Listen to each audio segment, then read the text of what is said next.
you might have, as long as they're financial. 888-99-CHART is our number, 888-992-4278.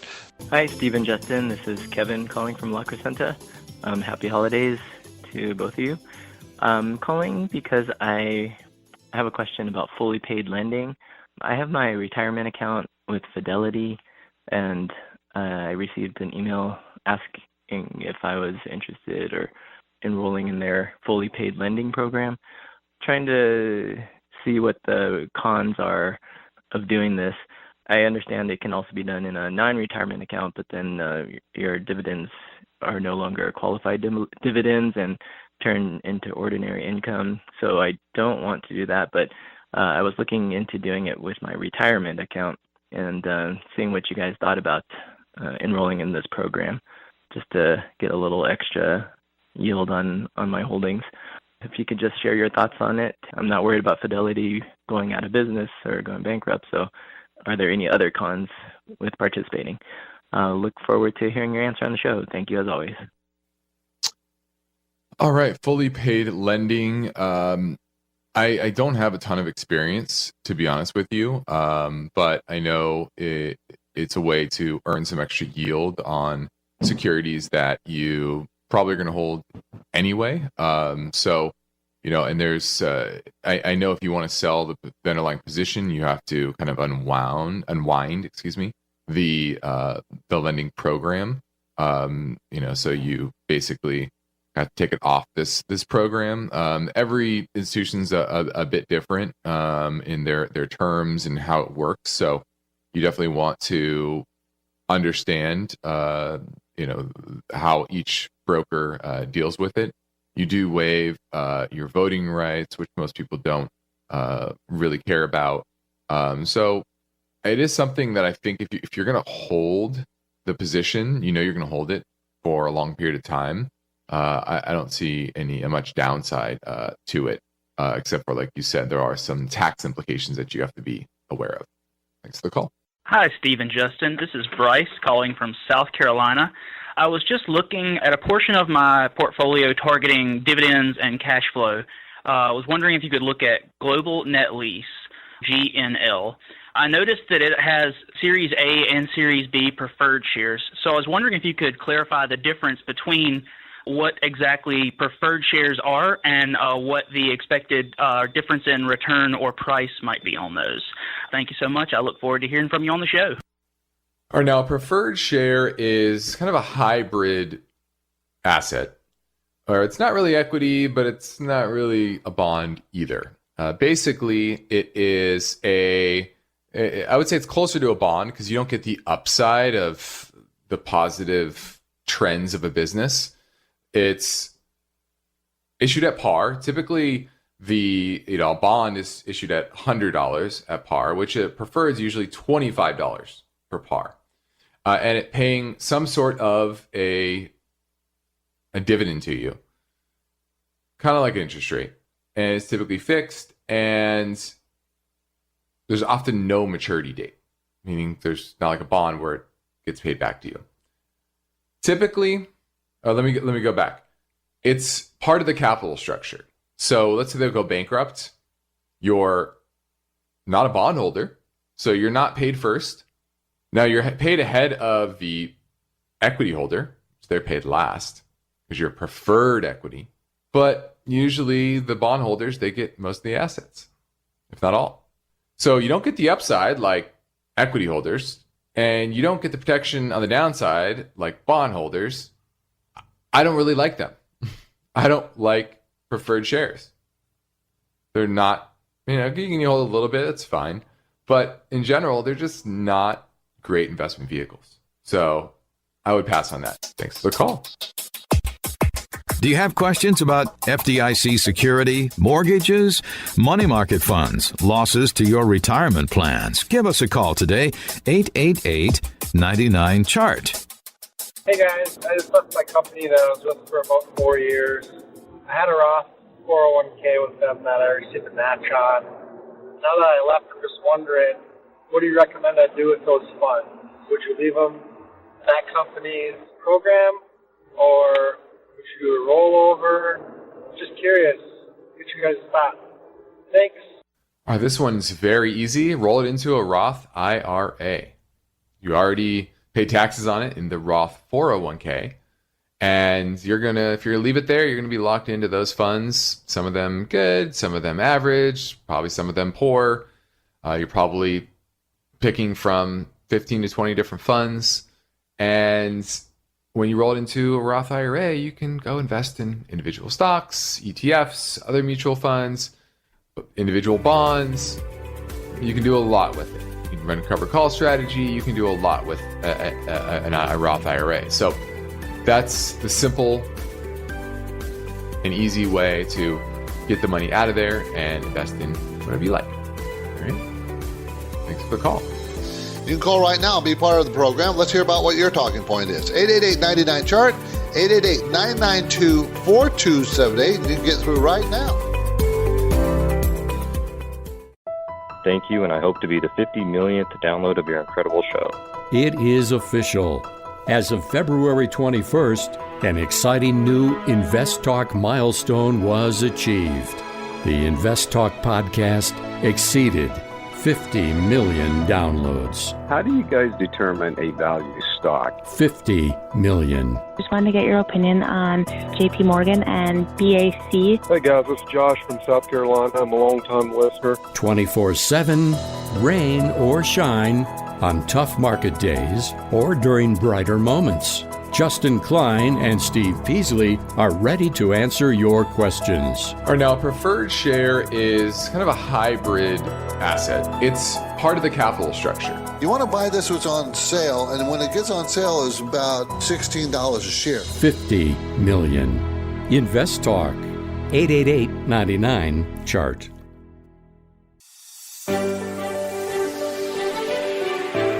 You're listening to an encore presentation of InvestTalk.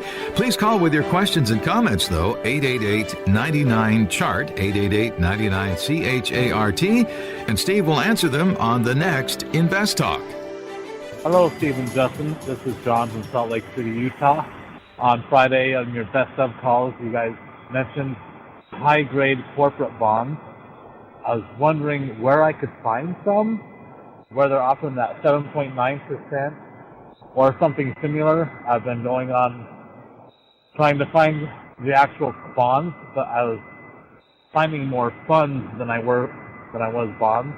If you could give us a few suggestions on where to get or which ones are good high-grade corporate bonds, I'd appreciate it. Look forward to hearing your answer. Thanks.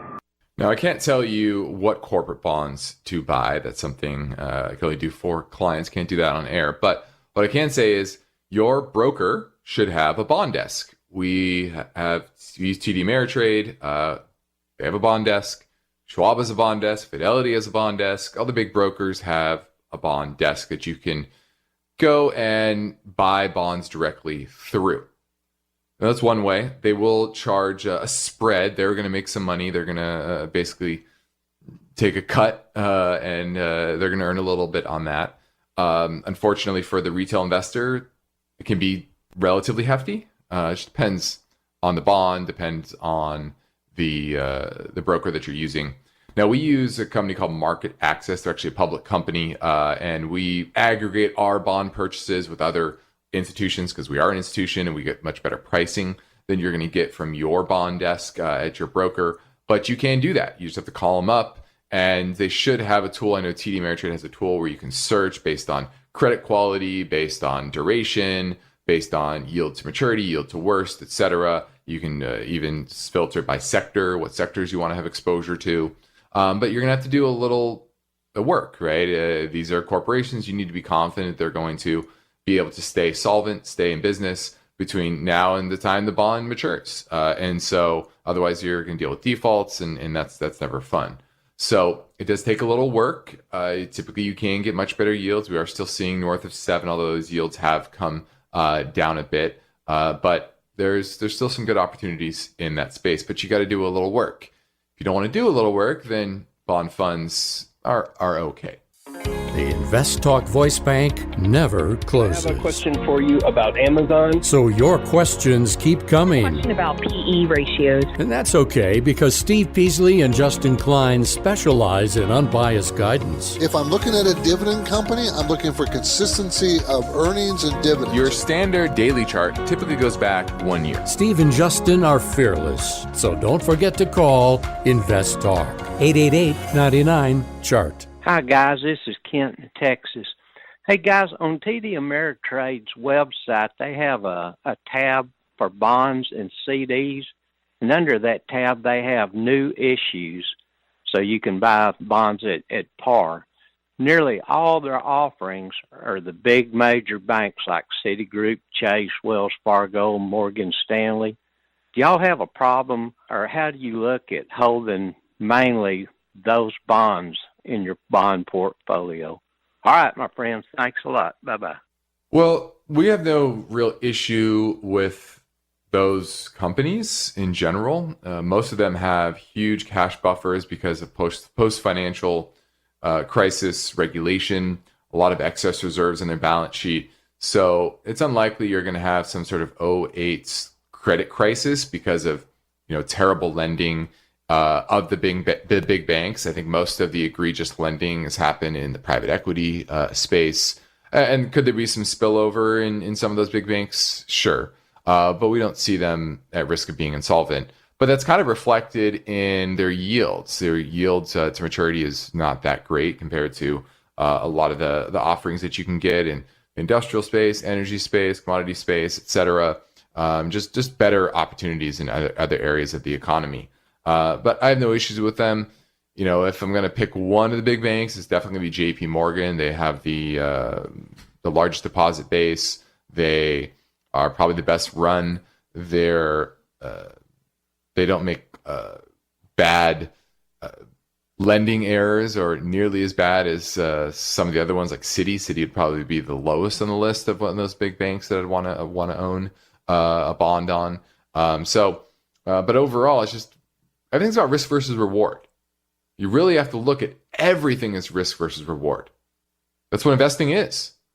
And so it's not just about the yield you're getting, but what type of risks are you taking? Solvency risk, duration risk, etc. So they're fine.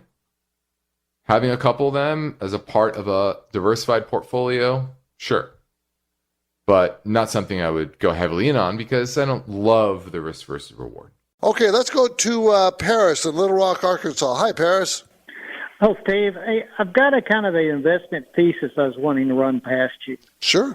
If we are still in a commodity bull market for like metals, yes. To me, you've got companies like Vail, Freeport-McMoRan, and all of those companies that their headwinds are geopolitical, environmental issues, third world party issues, and trying to explore the cost for exploration.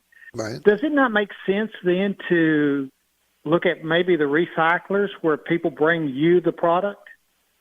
That makes that doesn't make that makes sense. Remember the costs.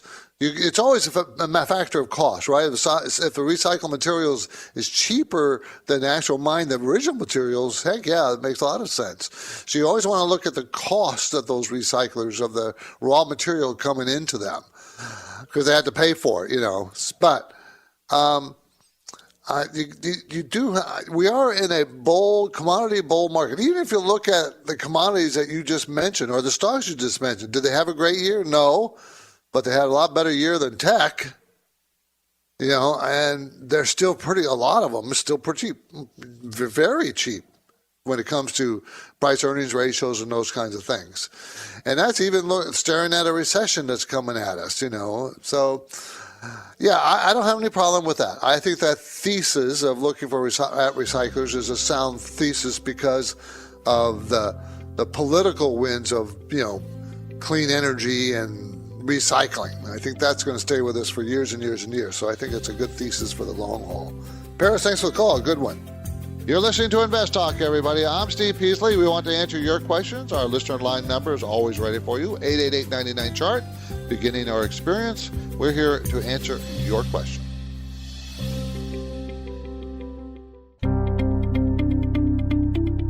You're listening to an encore presentation of InvestTalk. Please call with your questions and comments, though, 888-99-CHART, 888-99-CHART, and Steve will answer them on the next InvestTalk. Hi, Steve and Justin. I have a question about buying stocks. I was wondering if I bought a stock, but then do you have to wait until after the settlement date to sell the stock? So that was my question, and I will be listening for the answer on your show. Thank you. Oh, that's why there's day traders. You can buy a stock 1 minute and sell it the next. Most brokers allow you to do that. So should be no reason to wait for the settlement date. Thanks for the call. We're going to go to Paul now. Hi, Paul. Yes, I have a question about Social Security and taxes. Is Social Security taxed when I start collecting it? Because I will be collecting it soon. That's why I'm asking you. Yeah, it is. It's income. Isn't that great? The government says Social Security benefits are income. So it's income to you. You have to add it to the other income you might have for that year, and you pay taxes on it, pay income tax on it. Okay? So if you're in a lower enough bracket, of course, you don't have to pay income tax on it, but it's just like any other income. Yeah, you got to pay taxes on Social Security. At what level of my income would I have to start paying it? See, I'm not sure. I'm not an accountant. I just know it is taxed. And I don't think there's any Social Security tax on your Social Security benefits, but it is taxed. I don't know. I don't know at what level. I'm not an accountant. Paul, thanks for the call. Appreciate it. This is InvestTalk, made possible by KPP Financial, where they describe their services as independent thinking, shared success. And this philosophy is why KPP Financial can be of great value to investors. KPP principals Steve Peasley and Justin Klein are committed to unbiased guidance. They don't upsell clients into expensive and questionable investments. Instead, Steve and Justin provide honest opinions and proven strategies based on the individual's current portfolio and risk tolerance.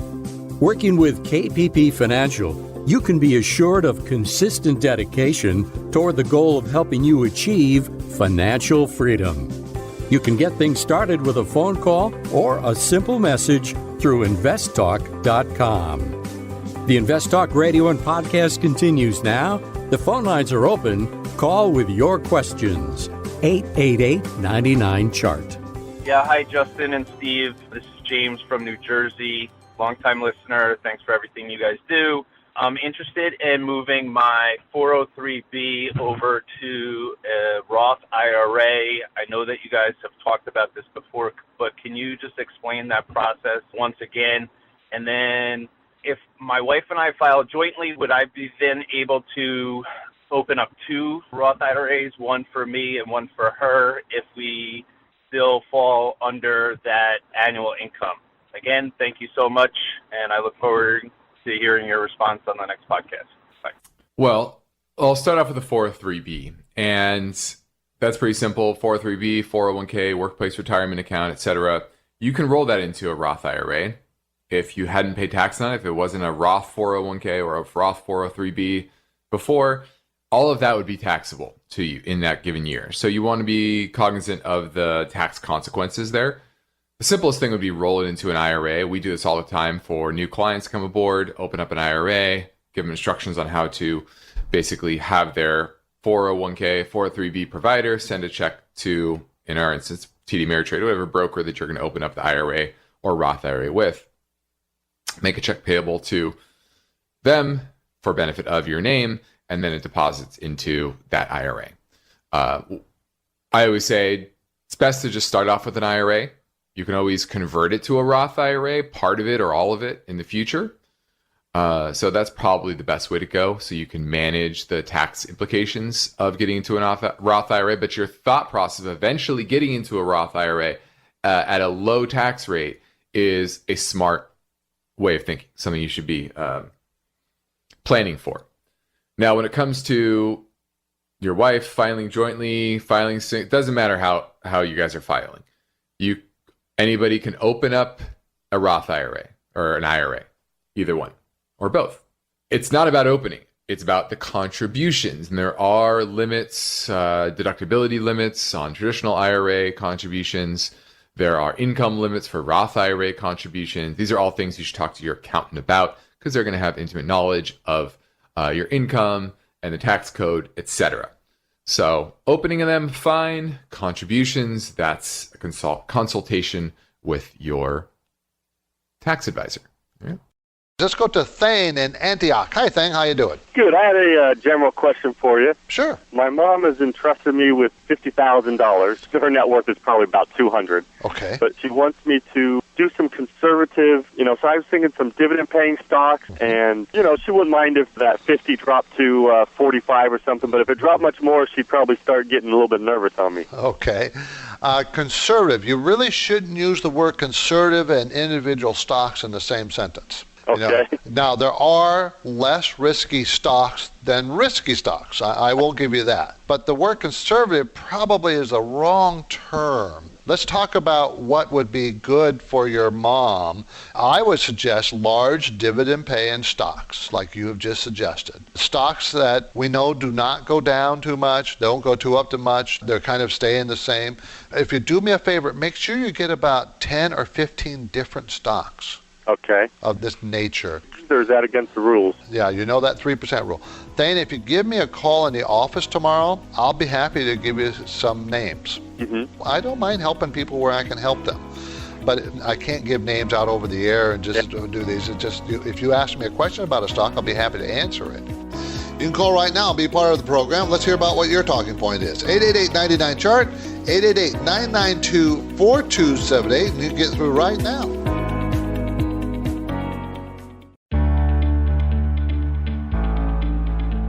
You're listening to an encore presentation of InvestTalk. Please call with your questions and comments, though, 888-99-CHART, 888-99-CHART, and Steve will answer them on the next InvestTalk. We're going to go to Gene in North Carolina and want to talk about buying bonds. Hi, Gene. Hey, Steve. Thank you for taking my call. Thank you. It's really a follow-up question to something Justin spoke about, I think, last week. He spoke about how your firm buys individual bonds for your client by aggregating maybe the buys and sells as institutional investors through market access, something like that. I mean, that is correct. Wrong. Yeah, we don't buy one bond at a time for each client. We'll buy $5 million worth of bond and as we then split it up between all our clients. And by doing so, you're able to get much better pricing on buys and sells than individuals, or even better opportunity on what you can buy and sell. Is that correct? That is correct, because when you're buying $5 million, you get brokers calling you up trying to sell you that much at a time.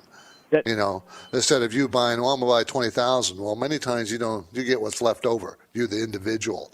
I have them some. And some, they're not all bad. I'm not saying that, but you don't get the choices. You just don't. It's not big enough. And because the more volume of the principal you have to invest in bonds, buy or sell, is that the reason why that I saw on your model portfolios, the most conservative portfolio, the initial investment amount is a lot more than the others? Is that because there's more likely you want to have the opportunity to invest in individual bonds in the most conservative portfolio? Well, yes, because the bigger the aggregate, the bigger the aggregate we can buy, the better, more power we have, more influence we have of, getting a better bond. And we're talking not huge percentages, but enough to make a difference. As far as we'll get an extra, 3 or 4 basis points. You multiply it times 20, 30 different bonds in a portfolio, and it kind of adds up. So that's why we do it. Appreciate the call. Good call, Gene. Thank you very much. Go to Edgar. He's in San Diego. Wants to talk about value investing. Yes. Hi, Justin. I've been trying to find a mutual fund or ETF that is value investing and covers small, medium, large cap companies. Is there any such a ETF around? That covers large, mid, and small. I don't know any off the top of my head. I mean, there are a lot of value-focused funds. what we do for our clients, we're kind of in that way, right? We go kind of anywhere, large, mid, and small. So most funds in general, ETFs or mutual funds they're going to buy, they're going to be kind of pigeonholed with large, medium, or small. That's just frankly what the vast majority of them are, right? Like if you bring up Vanguard Value, VTV, that's going to be large cap value, right? But there are many small cap value funds. There are mid cap value funds. Are there all cap value funds? I'm sure there are, but I don't know any off the top of my head, to be honest with you, or any that are any good. That's for sure. So I think you're just going to have to do your own research and try to find ones that span all parts of the market. There's a lot of funds out there, so I'm sure there are ones that will do that. But you're gonna have to do a little research, and frankly, like I said, I don't know any off the top of my head. If someone wants to go into a value fund, would it be better to stay with medium cap or large or small? Small, medium. If I've said this many times over the past many months, the spread valuation between the large and small caps is near record highs. Now it's come off because small caps have started to outperform large caps, and that's also part of this shift. Talk about long duration versus short duration, value over growth, active versus passive. Another is small over large, and so the best category, if you're looking at the Morningstar style box, which is basically how you can sum up different style factors, small cap value is clearly the most attractive in the market right now. Now, does that mean you put all of your money in small cap value? Not necessarily, but you want to be overweight those areas. So that's the way you want to think about it. Thanks for the call, Edgar. This is InvestTalk, made possible by KPP Financial, where principals and InvestTalk hosts Steve Peasley and Justin Klein are independent financial advisors. For clients, they are fiduciaries. Steve and Justin have a duty and a commitment to always place the interests of their clients ahead of the firm. This is different from the way many other organizations operate. And one way you can realize the benefit of an association with KPP Financial is to know that KPP practices parallel investing. This means that the personal investment accounts of KPP principals participate with client investments at equal prices and percentages. It's an important difference. You can learn more anytime at investtalk.com or reach out to Steve Peasley and Justin Klein by emailing or calling their Irvine, California office. The InvestTalk radio and podcast continues now. The phone lines are open. Call with questions, 888-99-CHART. I started my portfolio in March 2020 and increased my positions aggressively. And, of course, I was overweighting in the tech sector. I realized some gains, but not enough, though, and reinvested into some of the stocks that started going down in 2021. Then changed my strategy, thanks also to listening to your podcast. And my dividend portfolio, which now makes more than 60% of my overall portfolio, I tried to split that a little bit to see how it develops. Yeah, this is a portfolio, the dividend portfolio is doing fairly well. And over the next years, I would do some tax loss harvesting with the bad performing Ponzi stocks. But this takes a lot of time, of course. All that said, the question is basically, does this strategy make sense, or should I be maybe radical and sell everything and start from scratch? From the line, I'd still be making 10-15% gains from my invested money, but technically I would end in a loss. That's basically my question. Thank you in advance, and bye-bye. No, you don't sell out your whole portfolio all at one time. It doesn't make sense. remember that old saying, time in the market is much, much, much better than timing the market. You can't time the market. So staying in the market, and if you got about a 60% portfolio in dividend paying stocks, that's how you make money, is the dividends, and reinvesting the dividends over time. Even though the stock moves up and down, even it moves down sharply, many times you're still in a profit mode because your dividends have constantly reinvested for you, and now you're buying with your dividends cheaper price stocks, as long as you have good, solid dividend payers. Now, I think there's part of my everybody should do that. Part of my portfolio is higher risk. The majority of my portfolio is lower risk because it's based on my risk tolerance and my age. The younger you are, the more risk you could take. But you remember, you're developing a strategy. You developed a strategy. It sounds like it was a very high risk strategy. When high risk stocks are performing, everybody follows the money, and you get caught every so often. Now your strategy is to follow the dividends, or at least move to some of the dividend plays, or 60% of your portfolio dividend. And that's a different strategy. I would stick with that strategy. I think it's a sound long-term strategy. You can still sell off your losers, still do tax loss selling. There's no issues with that. That's what it's all about this time of the year, is managing your tax losses and try to harvest them so that you can apply them against future gains.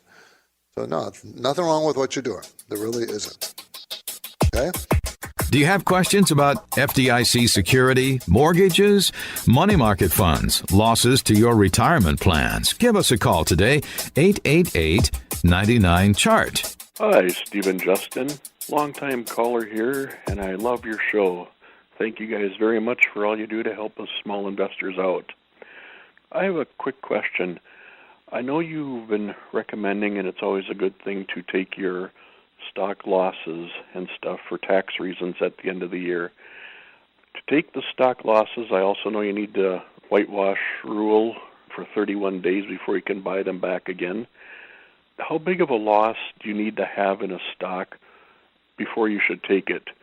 If you only have a stock loss and it's 400, 500, 600, is it worth doing that and then buying the stock back again? Or should you only do this if you have a loss of 2,000, 3,000, 4,000 or more? Is there a set amount that's kind of recommended? And then again, is this just for long-term holding stocks of 1 year or longer? Or should you even do this for short-term held stocks, maybe like for 4, 5, 6, 7 months or so? Just wondering more specific details on this sale rule to capture your losses for taxes. Thank you guys for your help. Look forward to hearing your answers on your podcast. Well, it doesn't matter whether it's long or short. And the size is all relative. $400 to one person might be small, and it might be large to another. And it's all relative to what gains you have on the books so far that you've taken for the year, and how much tax you're willing to pay. Some people don't want to pay any tax. They want to try to offset all of their gains, and they're willing to wait 31 days to buy the positions back. Now, there's the risk that 31 days later, maybe the stock's up dramatically, and that wipes out any savings in taxes that you might have. If you're in a high tax bracket, that's probably pretty low. It'd have to really rally for that to happen.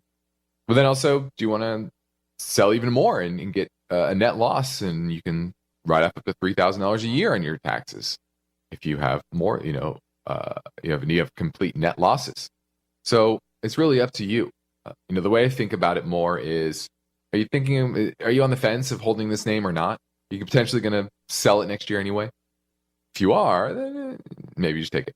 Take it now instead of in the new year. So the size, just like anything, is relative. A lot of people say, I have $5,000 invested in this company. Okay, is that all of your invested money? And therefore, it's 100% of your allocation of your portfolio? Or do you have $1 million and $5,000? It's a very small percentage. Everything is relative. It's relative to what you want to pay in taxes and what your tax rate is. So it's more of weighing all the different factors, and everyone's situation is a bit different.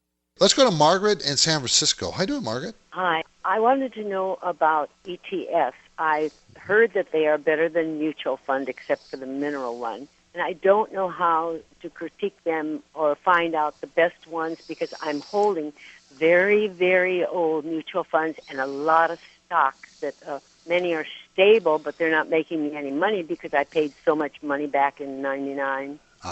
Okay, the difference between ETFs and mutual funds, this is the basic difference. ETFs usually follows a slice of the market. It could follow the S&P 500, it can follow oil companies, it can follow any kind of slice of the market. But their ETFs market are not managed by a manager like a mutual fund is. They're dumb. They just follow an index. They follow an industry. They don't trade and they just hold it. You have to know when to get in and out of that ETF. That's the main difference between an ETF and a mutual fund. Mutual fund is the manager. He's supposed to be picking stocks and selling them and do the right things. That's the difference. I like ETFs. They act like stocks. You can buy and sell them like stocks, and you get instant diversification, but you still need to know what you're buying and when to get in, when to get out. Margaret, thanks for the call. Michael, Half Moon Bay. How you doing, Michael? Okay, I don't know a whole lot about this subject, so I think it's a pretty good question, though. I worked for a company. I invested in my stock. I bought it outright when I left the company. It's still privately held company. It has not gone public. But it was just recently purchased by I guess the term is a blank check company that's already public. I don't know what that means for me and my stock. I got a letter saying that they were going to purchase my stock back from me. But I was kind of holding out till it goes to common stock, but I'm not sure if I'm capable. It doesn't sound like they're going to let me do that. No, since it's a private company, it's not a public company, you don't have much say. Okay. They're going to buy all the stock. Question in your mind is, what are you going to buy it for? How much? Well, they made an offer to me, but I'm like, I don't know that do I have an opportunity to go back and say, no, I want to sell you it for this much and see what they say? If your stock has a voting power, do you know if it does? I don't think I have enough for voting power, no. Yeah, see, most of the voting power is probably held by the insiders, the people who... Exactly. Okay, and those guys are going to make the decision. You are not. You're going to have to follow on their coattails. Unfortunately, the option that would be left to you is filing suit as a minority shareholder. That you feel that you're getting a shaft, and the majority shareholders are getting the benefits, and you're not. Right. That does happen, but it's extremely expensive, and you don't want to go that route. It's a nice little chunk, and I'm happy, but I had absolutely different plans for that money. And so they messed it up for you. Well, I mean, at least something happened with it. It's been a while. You know what I mean? So yes. I feel good about that. Now, what would you think about taking some of that money and buying it into the company that just bought? If you feel that the fundamentals of the company, of the shares that you own, if you feel that's really going to benefit this new company and it's really going to accelerate this new public company's earnings, then yeah, that's a good way to go. If it's so small, the company stock that you own, if it's like 5% or 10% of the company that's buying it, then it will make no difference. You have to look at the company that's buying it to make sure that they're solid. Right, right. So take a look at the relative size and what it really is going to do to their earnings. Okay. Well, good luck with it, Michael. Well, thank you very much. You were very helpful. I appreciate the time. Thank you for calling. Now, if you have a question about a stock or an IRA, college savings plan, well, maybe buying a house, mortgages, reverse mortgages, we're here for you. 888-99-CHART, 888-992-4278.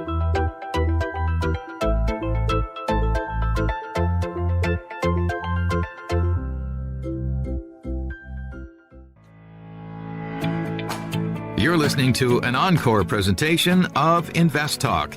Please call with your questions and comments, though, 888-99-CHART, 888-99-CHART, and Steve will answer them on the next InvestTalk. Okay, let's keep moving along. Swing back to InvestTalk Voice Bank, 888-99-CHART. Hi, Steve and Justin. This is Kevin calling from La Crescenta, California again. I have a question regarding municipal bonds. I'm in California, and I'm in the highest tax bracket. I'm wondering if it's a good strategy to buy municipal bonds that have a high coupon rate, high yield to maturity, say over 5%, and a coupon rate of like 6%, but then buy them over par so that, I get the interest annually and don't pay taxes on it.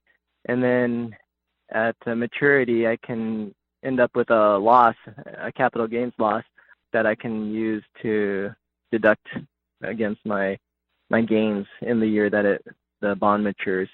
And these are pretty long dated bonds, or they mature far out in the future. So I'm wondering if you think that's a good strategy for the next 8 to 10 year kind of range. I look forward to hearing your answer on the show. Thanks again for all your help.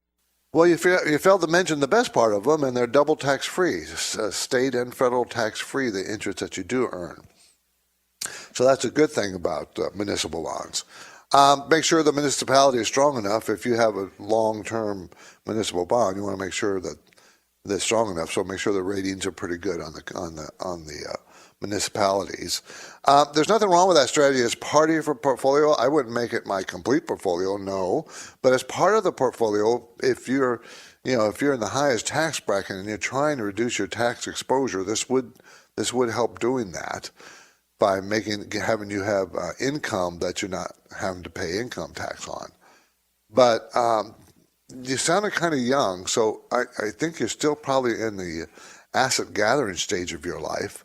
So this shouldn't be the whole thing. This would be more building an income portfolio for people retiring if you're going to use your whole portfolio, so you can have a steady income as you live out your later life. So yeah, there's nothing wrong with it for part of your strategy. I see nothing wrong with that strategy.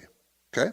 Hey, Steve or Justin. Thanks for taking my question. I am curious if switching my asset allocation during the current timing of the market right now would be a big mistake.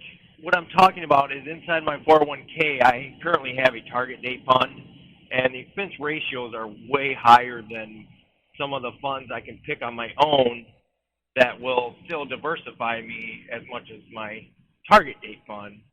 But I'm curious, if I made that switch when the market's in a correction, am I going to lose out, or am I going to make that up on the funds that I would pick being lower cost, if that makes any sense?